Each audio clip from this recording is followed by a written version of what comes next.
completing your eTIP application for the federal fiscal year 2024 to 2028 CMAQ, carbon reduction, CAP, and STP Shared Fund call for projects. This video will include a mix of PowerPoint slides and demonstrations within the eTIP database. A full slide deck that includes the points discussed during the demonstration is available to accompany this training video. This training will cover how to access the call for projects in the eTIP database, how to start a new application or continue an in-progress application, and how to complete the eTIP application form. We will also go over how to map projects and how to attach documents in eTIP, and how to submit applications for initial review by the sponsor's TIP program. Starting with the basics. The first step for submitting an application is to establish login credentials for the eTIP database. Because it may take up to 3 business days for CMAP staff to process requests, we suggest that you complete this step as soon as possible. In your web browser, enter etip.cmap.illinois.gov/secure or click on the eTIP login link on the Call for Projects webpage to access the login screen. If you've used eTIP in the past to submit a CMAQ, CAP, Shared Fund, or even a local council STP application, enter your user ID, which is typically your email address, and the password to log in. If you're a new user, or if you've forgotten your password, click on the Click Here link in the bottom right-hand corner. Then enter your email address and respond to the reCAPTCHA "I'm not a robot" prompt on the next screen. If your email is found in the system, click on Forgot Password to receive a reset link. If your email is not found, you'll receive a register. If your email is not found, you'll need to register as a new user. As a part of the initial sign-up process, you'll receive an email from CMAP Help with an address of etiphelp@echointeractive.com. You must verify your email address is valid by responding to the email in order to complete your registration. The new user screen prompts you to create a password and provides requirements for doing so. Enter and re-enter your desired password, then enter your name, both first and last, and your work phone number with area code. Next, you'll select your agency name. This is the agency that is responsible for programming your projects in eTIP. If you're a municipality, please select your Council of Mayors as your agency name. Keep in mind that you may participate in multiple councils of government, but with only a few exceptions, each municipality is assigned to only one Council of Mayors. If you're unsure of your council, there is a link to a full listing of council members on the Call for Projects webpage and in the eTIP user guide. If you're a transit agency, IDOT, the tollway, or a county, select your agency name, and for IDOT only, your department. If you're a consultant that will be completing applications on behalf of multiple sponsors, select Not Available /Other as the agency name and email CMAP staff at transportation@cmap.illinois.gov to let us know what agencies to set you up for. Finally, the last field is the user type. For this call for projects, all users should select CFP as the user type. Once you've submitted your request, CMAP staff will be notified and will complete the approval process. As noted a minute ago, it may take us a few days to complete your approval. Now we'll move on to the demonstration portion of the training. All right. Hello, everyone. While we switch screens here.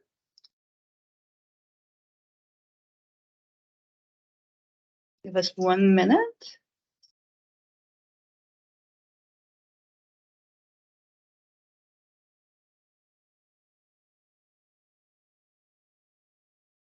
Okay. All right.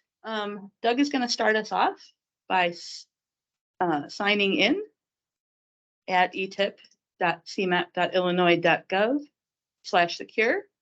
And he's entered his username and password and is going to click on the login button. When you log in,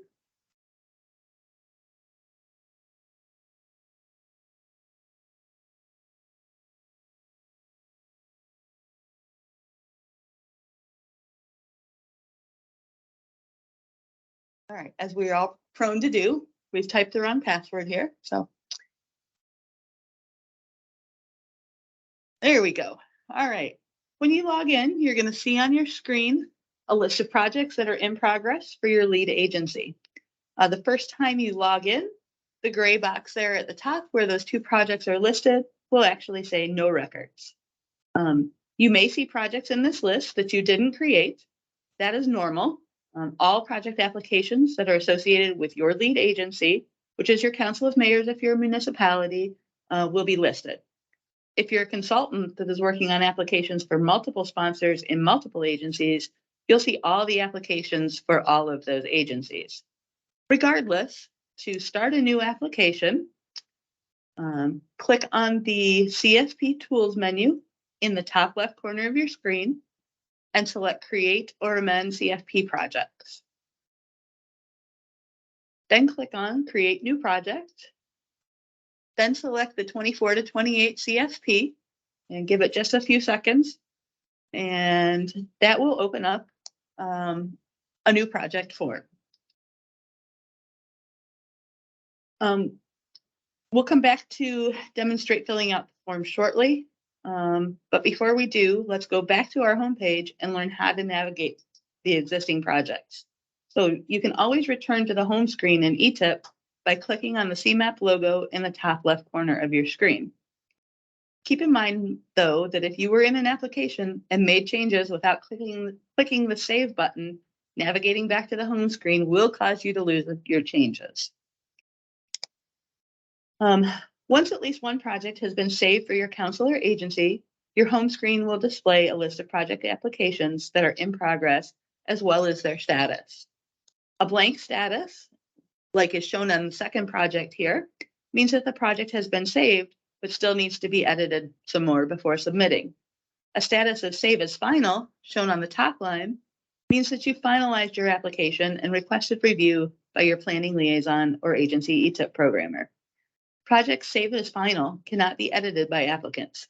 If you need to make additional edits before the application deadline, contact your PL or programmer to unsubmit the application. Unsubmitted applications will have a status of Unsubmit Final in your in-progress project list.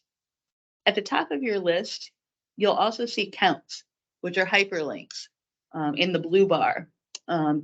Those are counts of the applications by their status. So there's 2 in progress, none denied, none submitted, none accepted on the screen.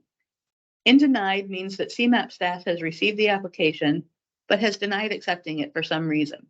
The reason for the denial will be documented in the project form. You can address the denial comments prior to the application deadline and resave as final to resubmit.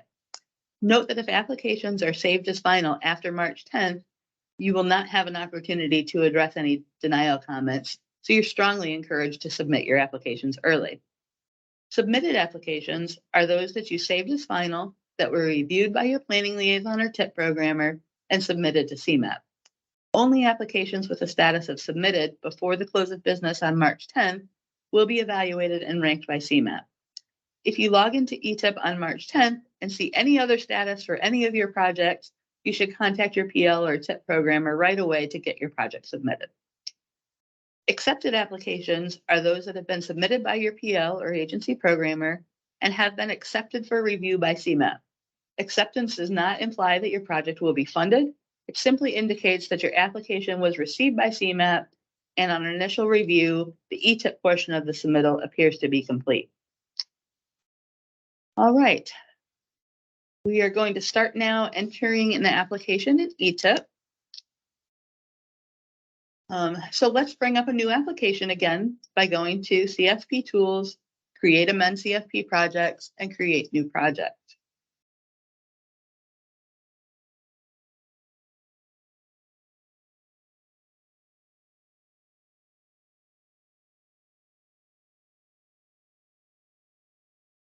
We'll give it just another second here.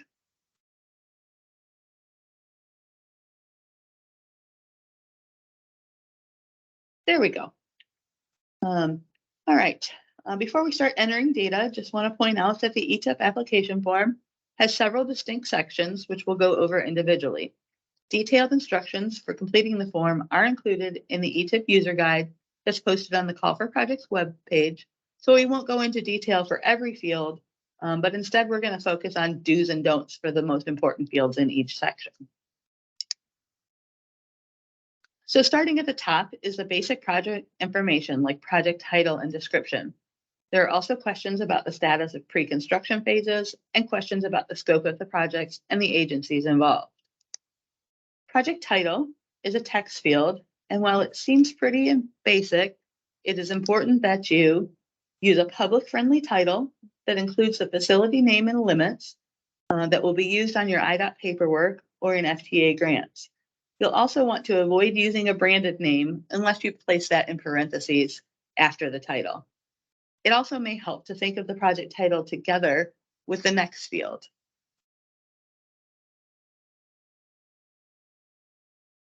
That next field is the project description. The description will appear on the public eTIP website as well as on several reports. So it is very important that it be brief while still describing the general nature of the project. Some examples may be resurface and construct a new bike path, or rehabilitate station and provide bicycle parking, or intersection improvements, including an additional northbound to westbound left turn lane, a traffic signal, and ADA infrastructure upgrades.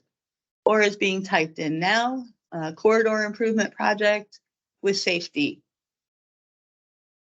Please don't repeat the project title or include extra words. There's no bonus points for flowery language here. This should be brief and to the point. This field is limited to 500 characters, and when you reach that limit, your entry will be cut off. If you need help developing a concise description, contact your planning liaison or TIP programmer. They can help. You can also attach a longer description on the Documents tab that we'll talk about later.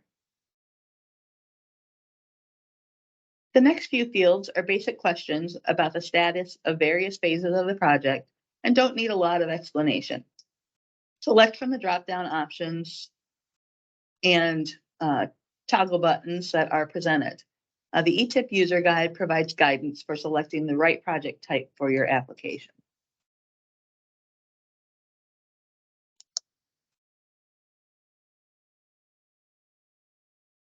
The next field, project type. These are used for general grouping of projects by CMAP. In the user guide, there is a table of guidance for selecting the project type in this drop-down list that corresponds to your application type. Following the project type is the work type field. This is where a more detailed scope of the project is captured.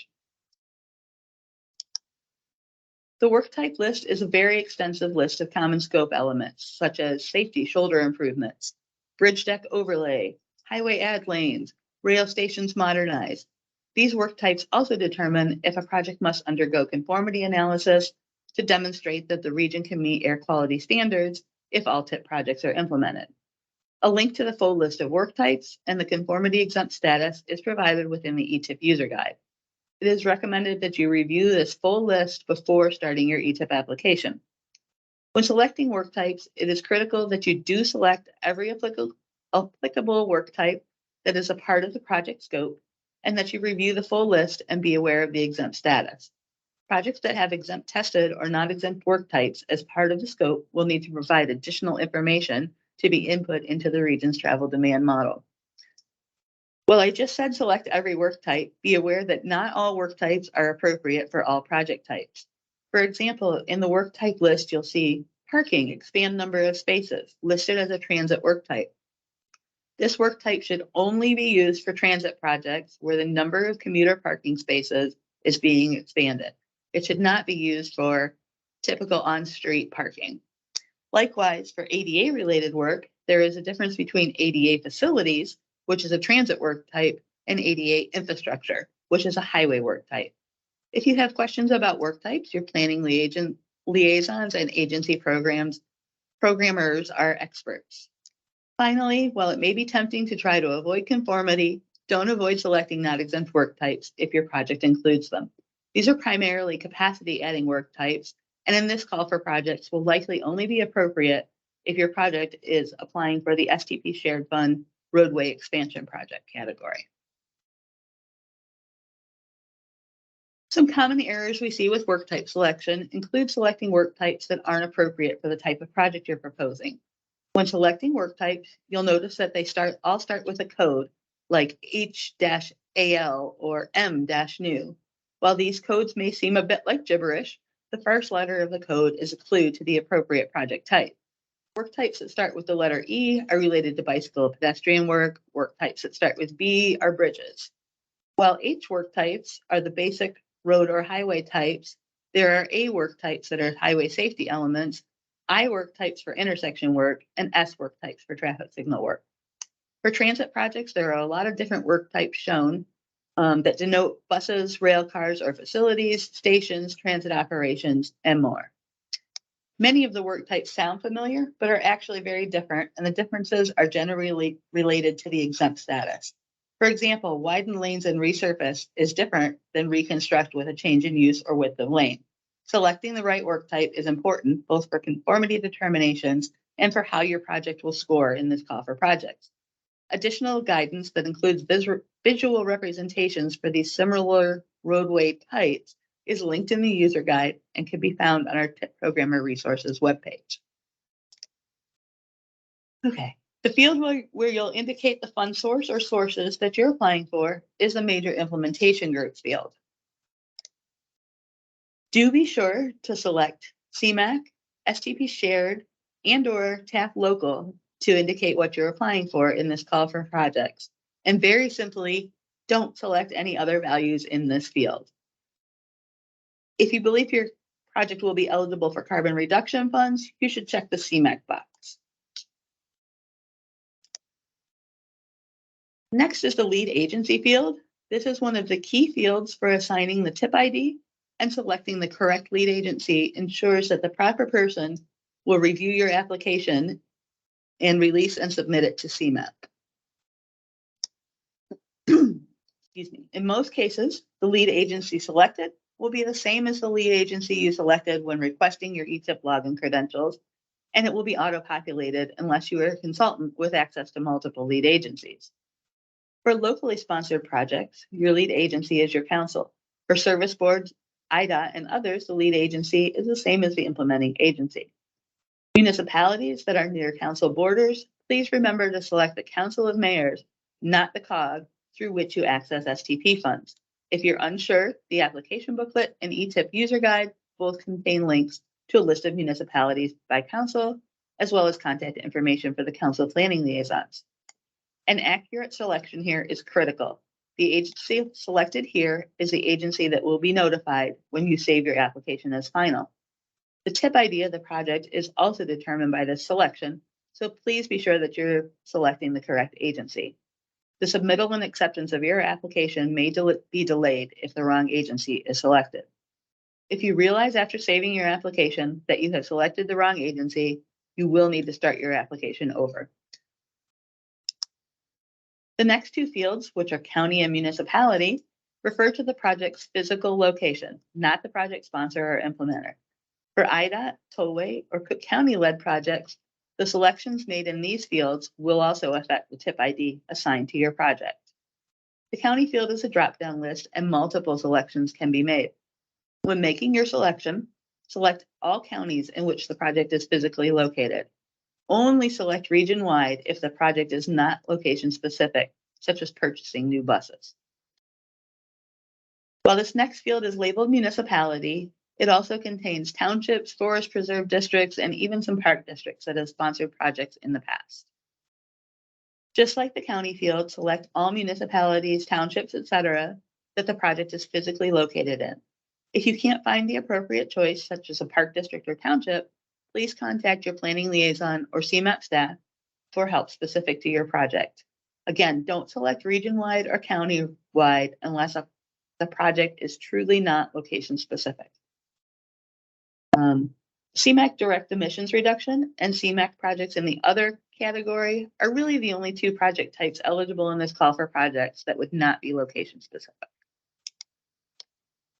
In the next section, enter the name, phone, email, and company of the person that should be contacted if there are questions about the application. In many cases, the contact person may not be the same person that is completing the application, and it is really preferred that the contact be sponsor staff rather than a consultant. Unlike the lead agency, the sponsor agency field is the actual sponsor of the project. That is, the agency or municipality that will implement the project by executing funding agreements with IDOT or being the grantee on an FTA grant. The drop-down list in this field includes all of the agencies included in the municipality, county, and lead agency fields that we just talked about. When selecting the project sponsor, especially for joint applications, select the agency that will be the one entering into funding agreements and signing all the paperwork. There is space in the application workbook, which is an Excel file that has a separate training video to enter information about partners. Remember that the councils of mayors don't implement projects, so they should never be selected as a project sponsor. The next two fields are the CMAQ code and GATA registration number. With legislation that passed in Illinois last summer, these fields are no longer required. So you can go ahead and enter NA in both of these fields. Before moving on to the rest of the form, we suggest that you save your application by clicking the Save button at the bottom of the screen. Saving right now will establish a TIP ID for your application.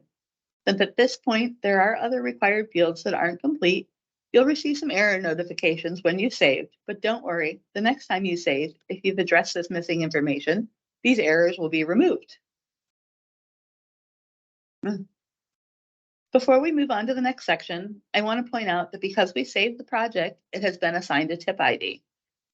As most of you are aware, the first two digits of the TIP ID is associated with the location and/or agency sponsoring the project. So if you see a TIP ID with a starting number that's unfamiliar to you or doesn't make sense, now is the time to stop and contact your PL or TIP programmer to verify if you need to start over.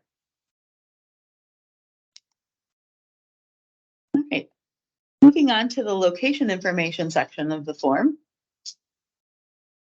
The location information section of the form is one that changes a bit based on the selections that you make, and it will also affect the rest of the information requested in eTIP, including funding and schedule information.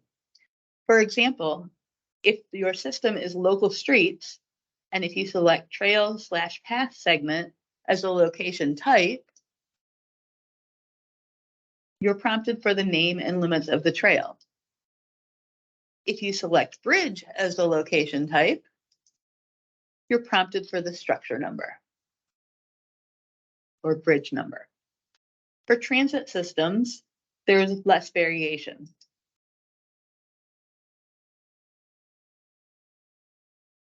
And there's an open text field to describe the location, or if the location type is a bus route or train line, a drop-down selection.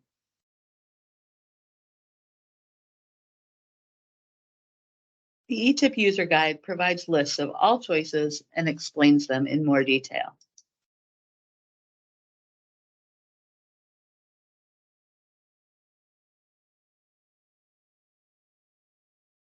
You may notice also that there are links to remove a location or add a new one. While we typically think of a project as being at one location, within eTIP, there can be multiple location entries in several situations, such as if construction will be staged, if different work will be done in different places along the length of the project, maybe if different fund sources are used for specific scope elements, or if different model characteristics exist within the project limits. Make sure that you include a separate line for each distinct location if there are non-continuous segments. For example, if you were resurfacing Main Street from First Street to Second Street and also from Fourth Street to Fifth Street, but are skipping the section from Second to Fourth, there should be a separate location listed for each of the sections that work will be completed on, instead of listing the overall location from First to Fifth. Individual intersections should be entered as separate locations only if different work is happening at each of the intersections or if the overall project type is intersection improvements. Building on the Main Street example I just used, if you're resurfacing a segment and are also adding pedestrian signals at only some intersections, you should identify those intersections separately. The same applies to bridges. Each bridge or structure included in the project should be listed separately. For transit, each bus route, train line, or train station should have a distinct location line. Anytime work will occur in stages, separate location lines should be used. Finally, if your project contained any work type that is not exempt or exempt tested, you should also check the is modeling box and enter the model information requested. In general, this applies to capacity adding projects, which is rare for CMAQ except commuter parking and typical only for road expansions in the STP Shared Fund. Next up is your actual funding request. Oh, before I move on to that, the mouse is hovering now over an open text field for other project location information. If there's something else about the project location that you think CMAP needs to know in order to evaluate your application, you can enter that information here. So now next up is your funding request. As mentioned earlier, the project location type affects the funding information. Roadway locations, which are selected now on the screen, will have columns for E1, E2, right-of-way, construction, and construction engineering.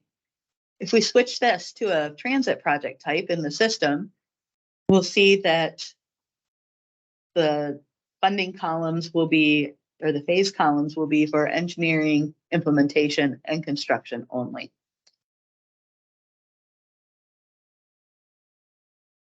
All right, so our funding information includes several pieces, starting with the federal fiscal year, the fund type, and the amount of funding for each phase. We're going to show an example project that funded phase 1 locally for $100,000 in federal fiscal year 22. $80,000 is requested for phase 2 in 2025, and $20,000 in local funds will be used for match for that request. Right-of-way funding is requested and matched in federal fiscal year 2026, and construction engineering is requested and matched in federal fiscal year 2028.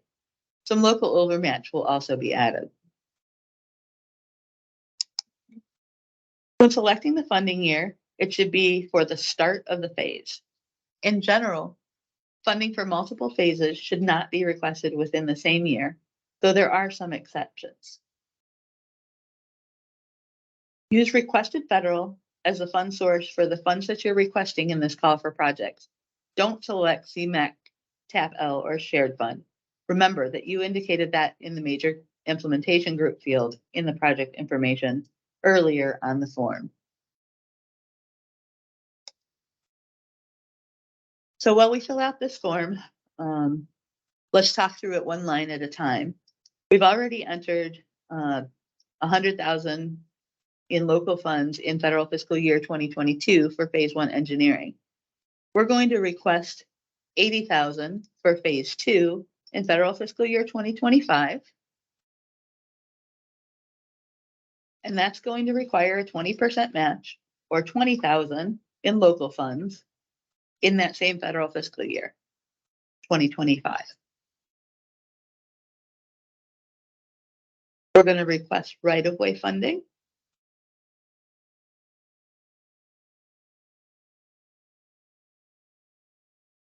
Also in federal fiscal year 2026.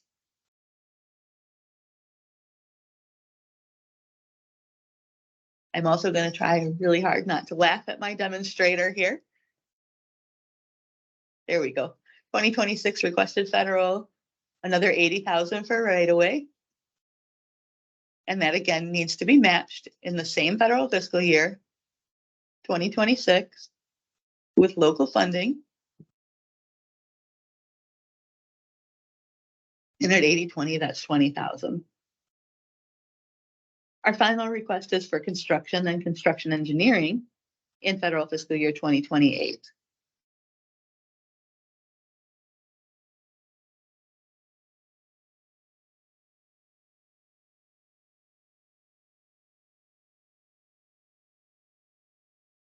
Again, we're choosing requested federal, and let's make it 800,000 and 80,000 for construction engineering. Nice round, not typical numbers.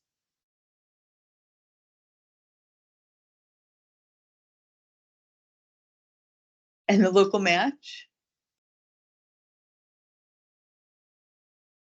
would be 200,000 and 2,000.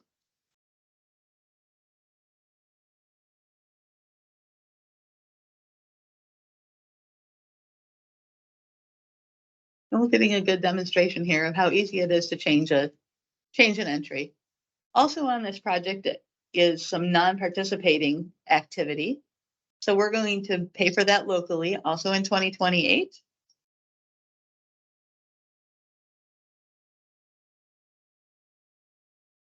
And let's make that 50,000 just for construction.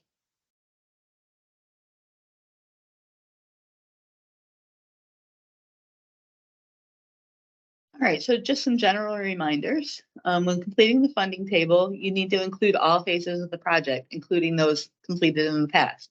So that's why we entered phase 1 in federal fiscal year 2022.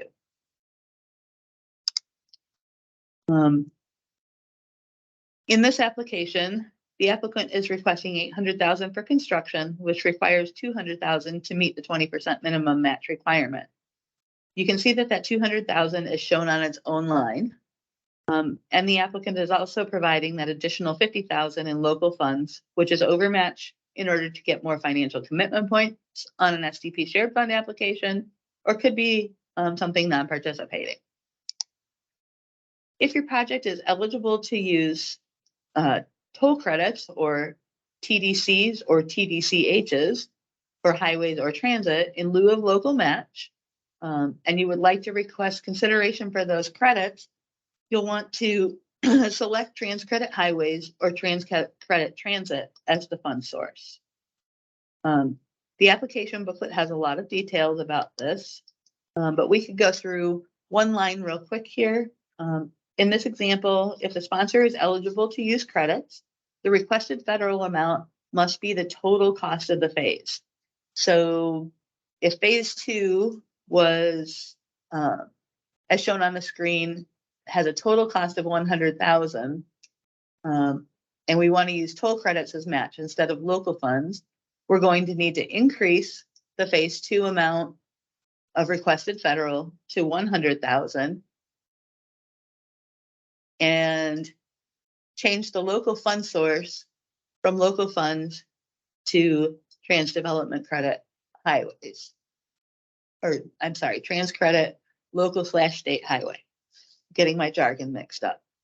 So just notice how at the bottom, the total didn't change. The total cost for that phase is still the same 100,000.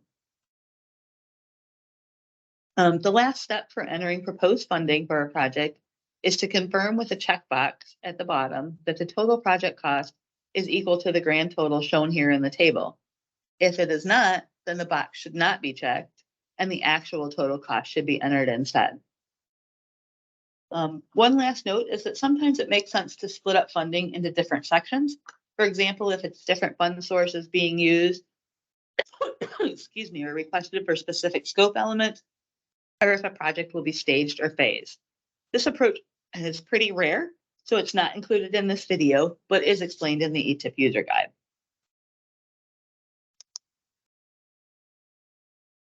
The final portion of the eTIP form is the schedule and questions that provide additional information, as well as a narrative field for notes.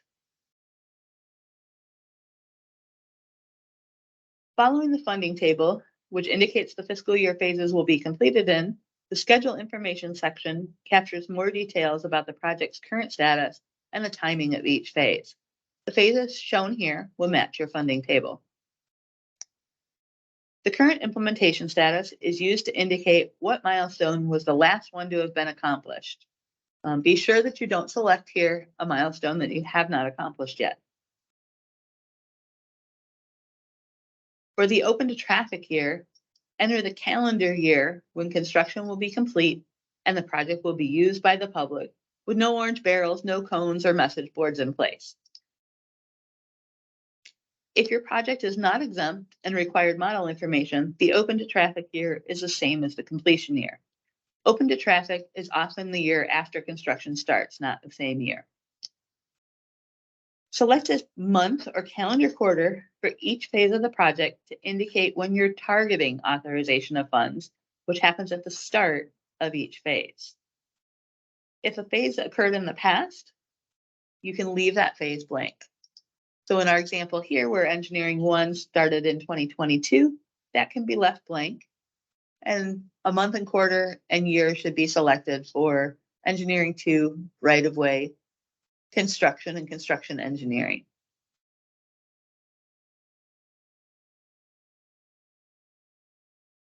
Finally, if your funding table included segments, your schedule information should too.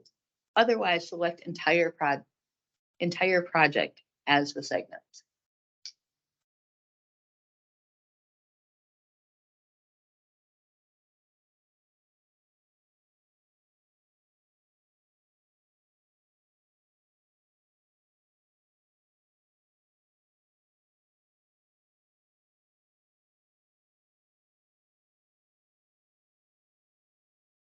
Next is the project question section of the form, and this is designed to capture additional information important to implementing onto 2050, as well as tracking of the region's potential to influence federal performance targets through the projects in the SIP.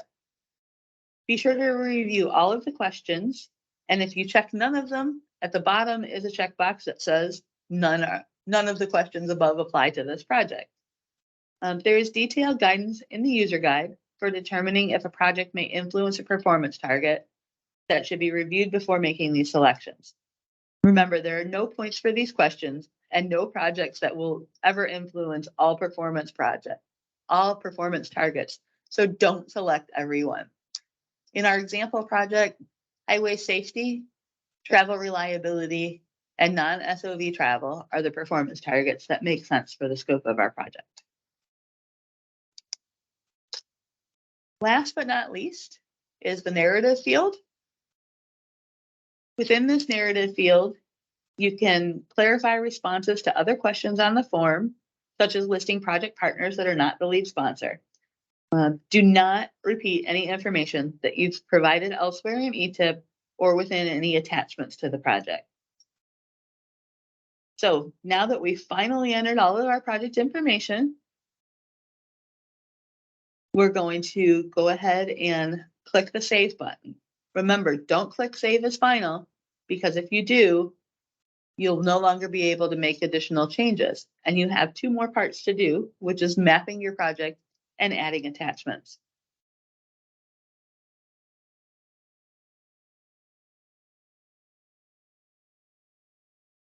All right. Let's give it a minute to finish saving and resolving the errors. There we go. So you might have noticed up at the top of the screen that there are different tabs. We've been working on the TIP programming tab. The next tab is obligation, which we're not going to use during the call for projects. And the second tab, or the third tab, is the project map. So let's go to that project map. What you'll see here is that the base map is a Google Streets map. If Google Maps can determine the location of the project from what you entered on your application, that location will be in the center of the map. If not, you can use the enter an address box or zoom and drag around the map to get to your project location. And since we made up a location, it probably didn't snap right to it. It snapped to the municipality. Overlaid on the Google map are IDOT-IRIS segments and points. You'll need to zoom in until you see these segments and points show up in blue. So there they are. Once zoomed in, you'll need to select all of the roadway segments and points where work will take place. Different shape points symbolize different features. So intersections are squares, and bridges or structures will show up as triangles, and transit features such as stations or crossings will show up as circles. Note that bus stops are not included as a selectable feature. So if your transit project includes bus stop work, select the roadway segment where the stop is or will be located. Because of the way points are coded in IDOT system, some features, bridges in particular, may appear to be offset from their actual location. If you can't determine which feature to select, be sure to attach a separate project location map on the Documents tab. For bicycle projects that are located on or adjacent to a road, you can select the roadway segment. For off-road trails, select the bikeways layer at the top left of the map to select trail segments from the Regional Greenways and Trails Network. Note that the trail locations are approximate, and if there is significant difference between your project location and a trail location shown on this map, it is best to just attach a separate project location map on the Documents tab. Transit projects along a bus route or train line selected via a dropdown in the location information part of the application do not need to be mapped. However, projects at transit stations, yards, terminals, etc. should be mapped. Some other do's and don'ts regarding mapping. Make sure that you zoom in tight and select all segments of the project. Some road segments are very, very small. The hint here is that in IRIS, a new segment is created if the number of lanes, lane width, speed limit, pavement type, or any of the other features within IRIS changes. So there's a lot of variation. If there's a lot of variation in these features over the length of your project, you'll want to zoom in further to make sure that you get each segment. This is important because the selected segments are used to complete a lot of the project scoring. Anytime the application booklet says map your project in eTIP, that's an indicator that we'll be using the selected segments for scoring. Also make sure that all of the features that will be worked on, roads, bridges, stations, etc., are selected. Though just like when entering location information, individual intersections shouldn't be selected along the entire length of a project unless there's unless the work being done at that intersection is different than the overall segment work. Finally, each tab in eTIP has its own save button, so be sure that you don't forget to save your map before leaving the map tab and exiting the project.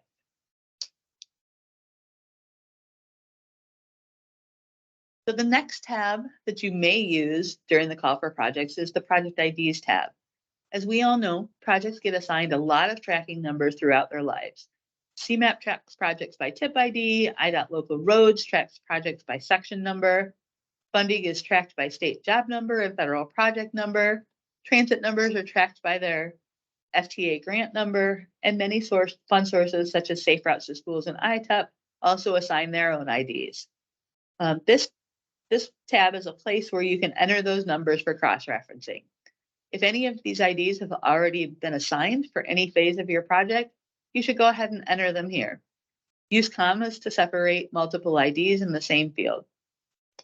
There's also a field here called section name. This is where you can set up the sections or segments for splitting out your funding and schedule that we talked about earlier.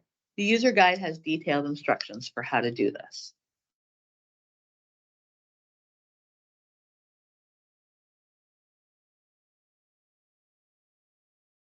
The final additional tab that you'll use to complete your application is the Documents tab. When you access this tab for the first time, it will be blank. To add documents, click on the cloud icon in the upper right corner to open the upload form. In this form, you should enter the date of the document, when it was adopted or published, a description of the document, which becomes the file name for that document. This should be short, like project location map or complete streets policy or application workbook. Next, you should select what type of document it is from the drop-down list provided. common application attachments are at the top of the list, and other attachments are grouped together, such as IDOT forms and milestone documents. After entering this information, you would click on the Choose File button to open your computer's File Explorer. Once you've selected a file, it will be listed next to the button. The final step would be to click on the Upload Selected button to actually transfer your files to the database servers. You'll receive a pop-up notification when the files are successfully uploaded. Be patient if uploading large documents or if you don't have a high-speed internet connection. Some tips for uploading documents are that you'll have the best results if you upload documents one at a time, especially if they're large. You'll also want to be sure to give each document a unique name in the description field and never ever give two files of the same type the exact same name. Also, do not attach the same document multiple times. If you need to replace a document, you can delete it first and then upload it again.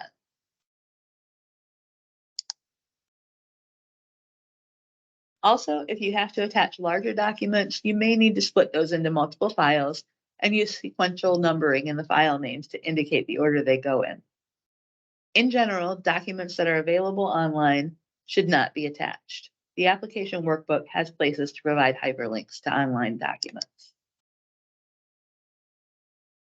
So once you've completed the eTIP application, mapped your project, and uploaded all of your documents, you're ready to submit your application.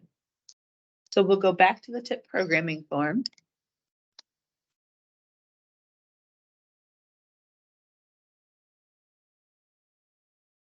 And just before we click this button, one final reminder as you're completing your application is that you should save your work often using the Save button. Not only does this preserve your work, but it will also alert you to errors such as missing information. Make sure you don't close or navigate away from the application page without saving your work. Also, be sure that you save at least once before adding a map or attaching any documents. After about 30 minutes of inactivity, you may also be automatically logged out. Logged out. If that happens, your entries will not be saved, so be sure to hit that Save button often. However, also make sure that you don't click the Save as Final button until you've completed the entire form, mapped the project, and attached all documents. Excuse me. Once you click on Save as Final, your planning liaison or agency programmer will receive an email alert to review your application for completeness and submit it to CMAP. Once you've done this, you're no longer able to make changes to your application, including adding attachments, without assistance from your liaison, agency programmer, or CMAP staff. If you have saved your application as final by February 24th, your planning liaison will have time to release your application back to you if they notice any missing or incorrect information, so that a more complete application can be submitted by the March 10th final deadline. All right, we just went through a lot of things at a pretty high level, and we know that this was probably overwhelming if you've never used eTIP before, but everything we went over, as well as things we didn't, is included in much more detail in the eTIP user guide. This guide should be used as a reference when you're completing your application.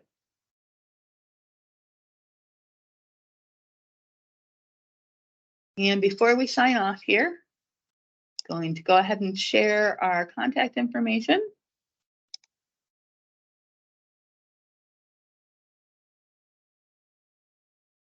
Or not.